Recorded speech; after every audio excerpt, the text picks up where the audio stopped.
Jain friends, आज आप सबके लिए दोस्तों 29 फरवरी को होने वाले पेपर दोस्तों बायोलॉजी का दोस्तों वायरल पेपर लेकर आ गए हैं आप सबके बीच। प्यारे बच्चों, इसको शुरू से लेकर आखिर तक देख लो और दोस्तों सारे क्वेश्चन का आंसर भी मैंने यहाँ पे मेंशन किया हुआ है। दोस्तों 70 नंबर का दोस्तों पेपर रहेगा, वहीं पे दोस्तों 3 घंटे 15 मिनट आपको इसको करने के लिए दिया जाएगा। दोस्तों पेपर कोड भी यहाँ पे दोस्तों लिखा हुआ है और दोस्तों एक एक क्वेश्चन दोस्तों हम आपको अब बताएंगे। उसके पहले दोस्तों यहाँ पे नोट में कुछ निर्देश दिया रहता है, आपको 15 मिनट पेपर को पढ़ने के लिए दिया जाएगा और दोस्तों उसमें जो भी क्वेश्चन पूछे जाएंगे सभी अनिवार्य होंगे, आपको बताना होगा। आवश्यकता अनुसार उत्तर पुष्टि की दोस्तों नामांकित चित्र भी बनाना होगा और प्रत्येक प्रश्न निर्धारित जो प्रत्येक प्रश्न के अंक हैं उसका दोस्तों सम्मुख निर्धारित है, ठीक है, दिए हैं, अंकित है। तो प्यारे बच्चों अब आओ शुरू करते हैं। सबसे पहले ऑब्जेक्टिव क्वेश्चन। प्यारे बच्चों आप सबका दोस्तों ऑब्जेक्टिव क्वेश्चन जो आएगा वो दोस्तों आप सबका दोस्तों टोटल 5 रहेंगे। कितने? 5। अब पांचों दोस्तों क्वेश्चन आप सब देखिएगा। कह रहा है सही विकल्प चुनकर अपनी उत्तर पुस्तिका पर लिखिएगा। कह रहा है दोहरा निषेचन होता है सवाल में या प्यारे बच्चों कवक में, या यहाँ पे देखिएगा चौथा दोस्तों तीसरा और चौथा ऑप्शन। तो आप कहेंगे सर जिसमें दोस्तों आवृत बीजी पौधे यानी एंजियोस्पर्म में होता है। तो आप सब दोस्तों इसको यही राइट मानेंगे, चौथा नंबर, ठीक है। यहाँ पे दोस्तों आंसर भी मैंने मेंशन किया हुआ है, इसको देख लेना, ठीक है। प्यारे बच्चों बिल्कुल पूरा रट लेना, क्योंकि प्यारे बच्चों वायरल है भाई साहब, बिल्कुल वायरल पेपर है, इधर उधर नहीं, वायरल है। चलो प्यारे बच्चों अगला क्वेश्चन देखो। यहाँ दोस्तों कह रहा है क्वेश्चन विषाणु का आनुवंशिक पदार्थ है। तो आप कहेंगे सर जी डीएनए अथवा आरएनए। क्या कहेंगे? डीएनए अथवा आरएनए। अब प्यारे बच्चों हम नेक्स्ट क्वेश्चन की ओर बढ़ेंगे और आप सबको दोस्तों तैयार भी है ये, यदि तैयार होगा तो बहुत अच्छी बात है। आप सब दोस्तों गर्दा गर्दा कर देंगे भाई साहब पेपर में। देखो यहाँ पे श्वेत रुधिर कणिकाओं के अति उत्पादन, ध्यान, क्या अति उत्पादन के परिणाम स्वरूप होता है, क्या होता है? तो आप कहेंगे सर जी यही क्या, ल्यूकीमिया ना, यही इसका क्या हो जाएगा प्यारे बच्चों, राइट आंसर हो जाएगा। अब हम बात करेंगे प्यारे बच्चों नेक्स्ट आपका आपका दोस्तों घ नंबर क्वेश्चन। घ नंबर क्वेश्चन क्या है प्यारे बच्चों, देखिएगा डीएनए के रासायनिक चाकू है, जरा बताइएगा कौन से है? तो आप कहेंगे सर जी एंडोन्यूक्लियस। क्या हो जाएगा आपका राइट आंसर? पहला ही दोस्तों इसका राइट आंसर हो जाएगा। आओ प्यारे बच्चों हम नेक्स्ट निश्चित उत्तरीय प्रश्न बात करते हैं। निश्चित उत्तरीय प्रश्न के दोस्तों आप सबके दोस्तों 3 से 4 क्वेश्चन पूछे जाएंगे। देखो दूसरा नंबर क्वेश्चन का दोस्तों कह रहा है अग्र पीयूष ग्रंथि द्वारा स्रावित 2 गोनेटोट्रापिन हार्मोनों के नाम लिखिएगा। तो आप कहेंगे सर जी गोनेडोट्रापिन रिलीजिंग हार्मोन से दोस्तों आर, यहाँ पे GRH, और दोस्तों कह रहा है नेक्स्ट आपका है ल्यूटिनाइजीन हार्मोन्स, जिसे LH से हम जानते हैं, ठीक है। नेक्स्ट क्वेश्चन है प्यारे बच्चों रक्त समूह O वाली एक स्त्री का विवाह रक्त समूह AB वाले पुरुष के साथ होता है, तो उसके बच्चे का कौन कौन से रक्त समूह होना संभावित है? तो आप सब दोस्तों क्या बताओगे? O और AB रक्त वाले माता पिता की संभावित संतानों की रुधिर वर्ग का जीनोटाइप होगा, संतति का रक्त वर्ग A अथवा B होगा। क्या हो जाएगा? A अथवा B हो जाएगा, या तो दोस्तों A होगा या तो B हो जाएगा, ठीक है। अब प्यारे बच्चों देखो दूसरा ग नंबर क्वेश्चन कह रहा है दोहरा निषेचन क्या है। भाई साहब दोहरा निषेचन क्या है आपसे सबसे पूछा जाएगा तो आपको बताना होगा यहाँ किसका खोज किसने की थी, इसकी खोज किसने की थी ये बताना होगा। देखिए दोहरा निषेचन जो दोस्तों है वो आवृत बीज पौधे के में परागण की जनन कोशिकाओं से बने नए युग्मों में से एक अंडकोश, क्या अंडकोशिका मादा युग्म से एक दूसरे नर युग्म द्वितीयक केंद्र से क्या होती है, संलग्न होती है, ठीक है। उसके बाद देखना इन दोनों क्रियाएं निषेचन त्रिसंलयन, ठीक है प्यारे बच्चों, यहाँ निषेचन और त्रिसंलयन, ठीक है, बहुत ही दोस्तों जटिल वर्ड है, को संभावित रूप से दोहरा निषेचन कहते हैं। इसकी खोज दोस्तों आप कहेंगे नवाश्रित दोस्तों किए थे 1898 में, किसने? 1898 में किए थे। अब प्यारे बच्चों हम नेक्स्ट क्वेश्चन की बात करेंगे डीएनए और आरएनए में 2 अंतर पूछ लेता है प्यारे बच्चों, पूछेगा तो आपको बताना होता है। देखो कोशिका के केंद्रक, पहला दोस्तों देखिएगा कोशिका के केंद्रक में क्रोमोसोम में अपेक्षाकृत बड़ी मात्रा में डीएनए होता है, ठीक है। सेकेंड दोस्तों डीएनए डबल स्टैंडर्ड है, ठीक है। अब आरएनए की बात करेंगे प्यारे बच्चों, आरएनए का देखो 2 पॉइंट, कोशिका में साइटोप्लाज्म में बड़ी मात्रा में होता है और दोस्तों आरएनए में सिंगल स्टैंड है, ठीक है। अब आइए हम नेक्स्ट क्वेश्चन देखते हैं अंगा नंबर क्वेश्चन क्या है देखिएगा। यहाँ प्यारे बच्चों आप सबका क्वेश्चन है ये फाइलेरिया रोग के रोगकारक का जंतु वैज्ञानिक नाम। भाई साहब यहाँ दोस्तों देखिएगा वऊ चेरेरिया, ठीक है, ये प्यारे बच्चों राइट आंसर हो जाएगा, ठीक है। अब हम बात करेंगे अति लघु उत्तरी प्यारे बच्चों आप सबका एक नंबर का रहेगा। देखिए आपका यहाँ पे देखिए डीएनए में पाए जाने वाले 4 न्यूक्लियोटाइड इकाई का नाम लिखिएगा। आपसे दोस्तों पूछा जाएगा। डीएनए में 4 प्रकार की न्यूक्लियोटाइड इकाई होते हैं। कौन कौन से होते हैं? पहला देखिएगा, यहाँ पे पहला है प्यारे बच्चों डिऑक्सी एडिनाइलिक ठीक अम्ल। और दोस्तों नेक्स्ट है आपका डिऑक्सी गुएनाइलिक अम्ल। तीसरा है दोस्तों, बहुत ही दोस्तों जटिल नाम है, 1-2 बार दोस्तों इसको पढ़ लेना जरूर, तभी दोस्तों आपका तैयार होगा। ठीक है, पेपर में दोस्तों आप सब लिख पाएंगे आसानी से। डिऑक्सी साइटिडाइलिक अम्ल। ठीक है, अगला है दोस्तों आपका डिऑक्सी थाइमिडाइलिक अम्ल। ठीक है, अब प्यारे बच्चों हम नेक्स्ट क्वेश्चन की ओर बढ़ेंगे। तीसरे का ख नंबर देखिएगा। तीसरे ख नंबर का रहा है उपयुक्त उदाहरण के साथ सहोपकारिक व्याख्या कीजिएगा। चलिए आंसर देखिए, यह एक सजीव संबंध है जिसमें दोनों प्रजाति एक दूसरे के लाभ ग्रहण करते हैं। ठीक है, इस तरह पारस्परिक संबंध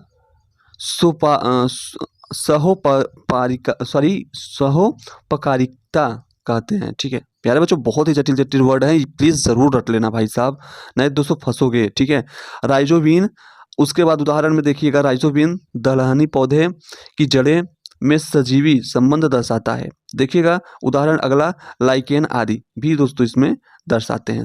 ठीक है, अगला देखिएगा प्यारे बच्चों नेक्स्ट क्वेश्चन। नेक्स्ट क्वेश्चन क्या है? नेक्स्ट है प्यारे बच्चों देखिए ग नंबर, कह रहा है उन सूक्ष्म जीवों के नाम लिखिए जिनमें साइक्लोस्पोरिन ए प्रतिरक्षा निषेधात्मक औषधि का स्टैटिन रक्त कोलेस्ट्रॉल और दोस्तों लघुकरण कारक को प्राप्त किया जाता है। तो आप देखेंगे यहाँ पे साइक्लोस्पोरिन ए का उत्पादन ट्राइकोडर्मा, अगला देखिए पालोस्पोरम नामक कवक से किया जाता है। ठीक है, बहुत ही इंपॉर्टेंट है, इसको तैयार कर लेना। नेक्स्ट को देखिएगा, इसका पॉइंट सेकेंड कह रहा है स्टैटिन ठीक है का उत्पादन मोनस्कस पर यूरियस से किया जाता है। ठीक है, अब प्यारे बच्चों हम नेक्स्ट देखेंगे। नेक्स्ट है यहाँ पे घ नंबर। भाई साहब घ नंबर में देखिए फिगर भी आपको बनाना होगा। ठीक है, नामांकित चित्र भी बनाना होगा। देखिए न्यूक्लियोसोम का नामांकित चित्र बनाइए। कह रहा है एक प्रारूप न्यूक्लियोसोम में डीएनए कुंडली के कितने क्षार युक्त होते हैं। तो आप दोस्तों यहाँ पे आंसर के रूप में पहले फिगर बनाएंगे, उसके बाद प्यारे बच्चों यहाँ देखिए अगला क्वेश्चन। अब प्यारे बच्चों यहाँ करा प्रतिरक्षा अणु का एक नामांकित चित्र बनाइए। अब यहाँ देखिए ये चित्र आपको नामांकित चित्र बोला है तो आपको बना देना है धीरे से। ठीक है, अब देखो ये सारे क्वेश्चन दोस्तों पेपर में आए हुए हैं, बिल्कुल इसको तैयार कर लेना भाई, सब वायरल हैं सब।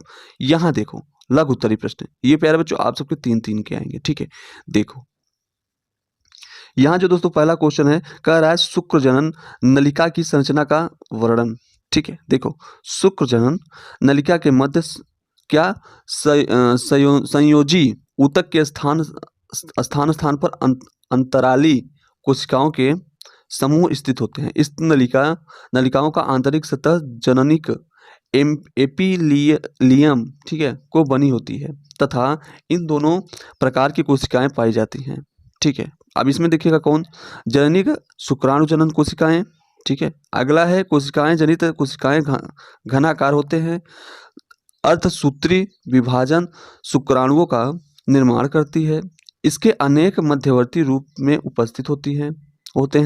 अगला देखिए यहाँ पे प्यारे बच्चों, यहाँ कह रहा है सर्टोली कोशिकाएं बड़ी व शंख के आकार की होती हैं। ठीक है, शंख आकार आप सब जानते हो, बर्थडे वाला जो कैप होता है वही शंख आकार होता है। ठीक है, अगला दोस्तों देखिएगा इसका, यह विकसित होते शुक्राणुओं का पोषक उपलब्ध कराती हैं। ठीक है, अगला देखिए शुक्रजनक नलिकाओं के बाहर संयोजी ऊतक स्तर पाया जाता है। इस ऊतक में नलिकाओं के बीच बीच में अंतःस्रावित लेडिंग कोशिकाएं पाई जाती हैं। ठीक है, अब प्यारे बच्चों देखो अगला क्वेश्चन, ये भी प्यारे बच्चों बहुत इंपॉर्टेंट है। इसको प्यारे बच्चों हम आपको इसका पीडीएफ हम अभी डाल देते हैं तुरंत टेलीग्राम पे, इसको पूरा पढ़ लेना। ठीक है, पूरा पढ़ना। अब प्यारे बच्चों आइए हम नेक्स्ट क्वेश्चन दिखाते हैं, सारे क्वेश्चन आपको दिखा देते हैं क्योंकि दोस्तों अब सारे लॉन्ग क्वेश्चन है। ठीक है, 5-5 नंबर वाले क्वेश्चन प्यारे बच्चों यहाँ देखिएगा। यहाँ पे पुनर्योगज डीएनए पूछ रहा है भाई साहब, इसमें दोस्तों आप सबको उदाहरण भी पूछता है और दोस्तों आप सब जानते ही हैं बहुत इंपॉर्टेंट। अब इसमें दोस्तों घ नंबर क्वेश्चन में जैव विविधता से दोस्तों क्वेश्चन पूछा गया है, इसको बिल्कुल तैयार कर लेना भाई साहब, तैयार कर लेना। ठीक है। इसका दोस्तों छत के 4 प्रमुख कारण भी पूछता है, तो आप सबको दोस्तों चारों मैंने कारण भी यहाँ पे बता दिया है, ठीक है।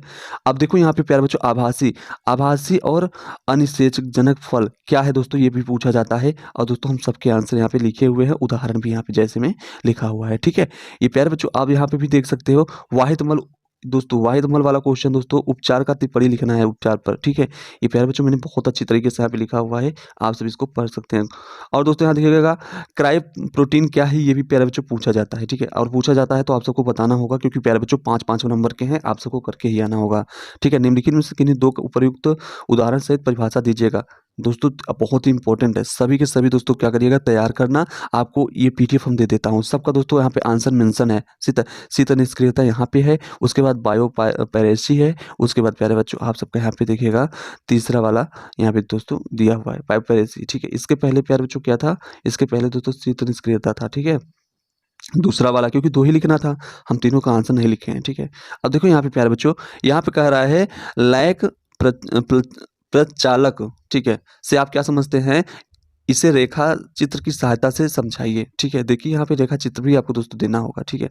और उसके बाद प्यारे बच्चों सारी इंपॉर्टेंट क्वेश्चन मैंने यहाँ पे देखिएगा पूछ रखा है, मैंने सबका दोस्तों आंसर लेकर आया हूँ, ठीक है। इसे प्लीज़ आप सब जरूर तैयार कर लेना मेरे दोस्त, नहीं तो आप सब पछताओगे, पछताने के सिवा कुछ नहीं बचेगा, ठीक है। आप प्यारे बच्चों देखो विस्तृत उत्तरी में दोस्तों ये जो 8 नंबर के आते हैं, 7 से 8 नंबर वाले ये क्वेश्चन है। देखिए स्वच्छ एवं नामांकित चित्र की सहायता से एक प्ररूपी आवृतबीजी बीजांड की संरचना तथा भ्रूणकोश के निर्माण की प्रक्रिया का वर्णन भाई साहब अथवा में करके ये भी पूछ लेता है। इस पे दोस्तों टिप्पणी भी लिखना होता है, तो आप सब दोस्तों क्या करोगे, आराम से इसको तैयार करके जाना, तो आप सबका दोस्तों डेटा डाक बुक वाला क्वेश्चन भी हो जाएगा, ठीक है। उसके बाद दोस्तों यहाँ देखो प्लेसेंटा भी दोस्तों पूछा जाएगा, इसको भी दोस्तों आपको बिल्कुल इस पर भी टिप्पणी लिखना है। तो प्यारे बच्चों आप सबको 2 ही टिप्पणी लिखना था, तो मैंने 2 ही दोस्तों यहाँ पे आंसर 2 ही का दिया हूँ, ठीक है। इसको प्यारे बच्चों जरूर से जरूर तैयार कर लेना, ठीक है। आई होप प्यारे बच्चों सारे क्वेश्चन आपको समझ में आ गए होंगे, इसको आप सब तैयार कर लिए होंगे। तो चलो प्यारे बच्चों कैसा लगा है वीडियो कमेंट बॉक्स में कमेंट करके जरूर बताइएगा, साथ ही दोस्तों अपने सभी मित्रों में एक बार जरूर शेयर कर दीजिएगा, ठीक है। जय हिंद प्यारे बच्चों, जय भारत।